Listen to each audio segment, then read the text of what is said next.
Kasus pembunuhan Brigadir Joshua yang menyeret Irjen Verdi Sambo menguak dugaan adanya mafia di tubuh Korps Bayangkara.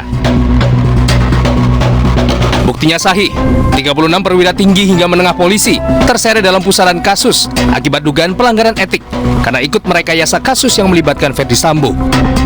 Bahkan Ketua Indonesia Police Watch menegaskan bahwa Verdi Sambo adalah pimpinan geng mafia di kepolisian.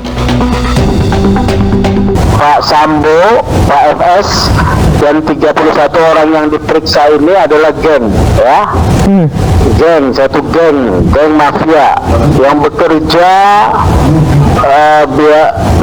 biasa melakukan tindakan yang melanggar menabrak ketentuan hukum dan kode etik mereka sendiri.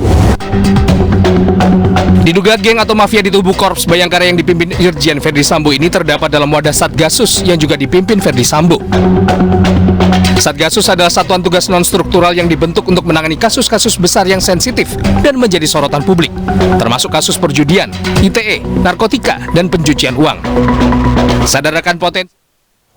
Baik pemirsa, kita akan lanjutkan dialog bersama mantan Kabaris Polri, Komjen Purnawirawan Susno Duaji, dan pengamat kepolisian dari Institute for Security and Strategic Studies, Bambang Rukminto. Pak Bambang, melanjutkan yang tadi ini Pak, mungkinkah ada balasan dari Sambo CS terkait dengan terungkapnya Kaisar Sambo ini Pak? Kemungkinan itu bisa saja terjadi ya, karena memang jaringan kelompok-kelompok di internal ini memang sudah sangat mengakar gitu, mulai terjadi karena relasi kultural, relasi struktural, karena struktur tadi, struktur kelembagaan di internal kepolisian, juga relasi-relasi politik gitu loh.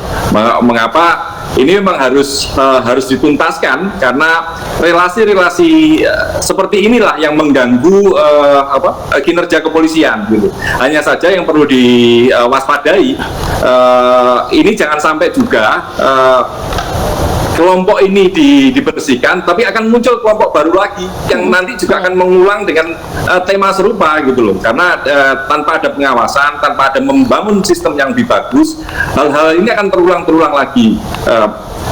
Apa yang menjadi problem mengapa ini terulang?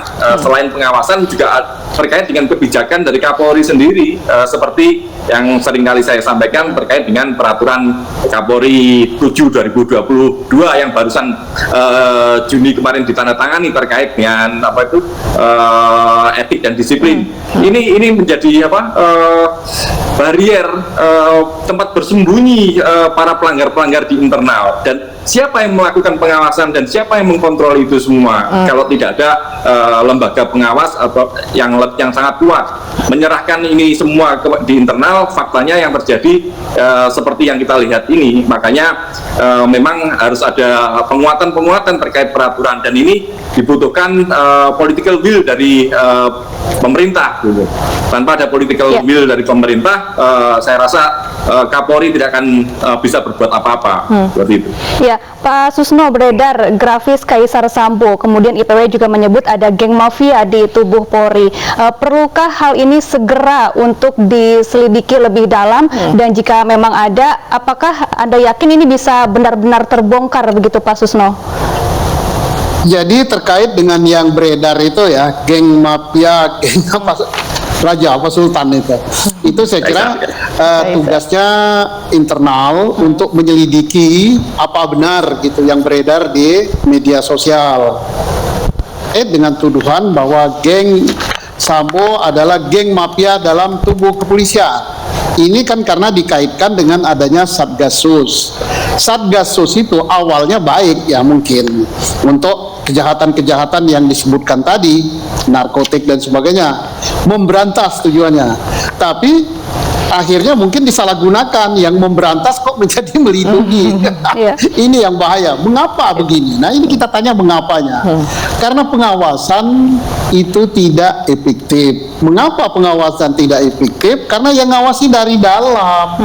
Jeruk makan jeruk. Nah, yang diawasi adalah orang yang menentukan Loh, berani ngawasi, nanti berani direkomendasi tidak bisa sekolah, tidak bisa promosi, tidak bisa ini. Akhirnya orang pilih diam walaupun dongkol gitu. Nah, jadi momentum ini yang terbaik karena sudah mengorbankan jiwa, darah, air mata. Kita bentuk pengawasan itu dulu yang pertama.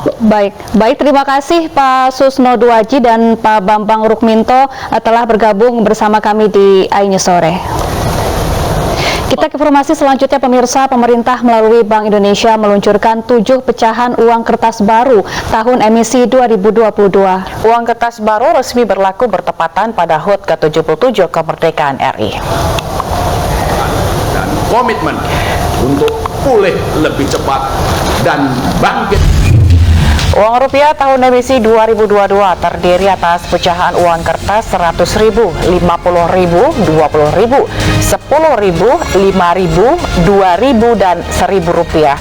Desain tetap mempertahankan gambar utama pahlawan nasional pada bagian depan serta tema kebudayaan Indonesia berupa tarian, pemandangan alam, dan flora.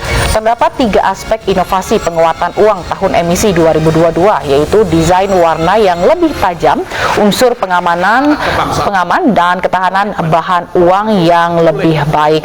Pengeluaran uang baru ini tidak memiliki dampak pencabutan atau penarikan uang rupiah yang telah dikeluarkan sebelumnya.